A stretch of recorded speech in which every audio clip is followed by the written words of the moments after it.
শহীদ উসমান হাদি গণতন্ত্রের জন্য লড়াই করেছে, গণতান্ত্রিক উত্তরণের জন্য লড়াই করেছে, মানুষের অধিকারের জন্য কথা বলেছে, বাংলাদেশের স্বাধীনতা সার্বভৌমত্বের জন্য কথা বলেছে, এদেশের মানুষের অধিকারের জন্য কথা বলেছে।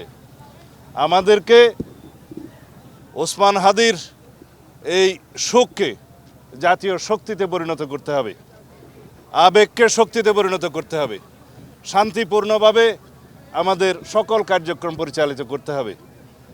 দেশীয় এবং বিদেশীয় সকল চক্র যারা গণতন্ত্রের পথে বাধা হয়ে দাঁড়াতে চায়, যারা নির্বাচনকে বাধাগ্রস্ত করতে চায়, এদেশের গণতান্ত্রিক উত্তরণকে যারা বাধাগ্রস্ত করতে চায়, কণ্ঠকাঠিন্য করতে চায়, তাদেরকে আমরা সমুচিত জবাব দেব গণতান্ত্রিক উত্তরণের প্রক্রিয়াকে সহজতর করে।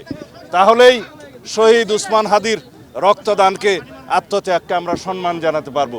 এই মুহূর্তে আমাদের প্রত্যাশা শান্তিপূর্ণভাবে যেন আমরা শহীদ উসমান হাদির দাফনটা সম্পন্ন করতে পারি।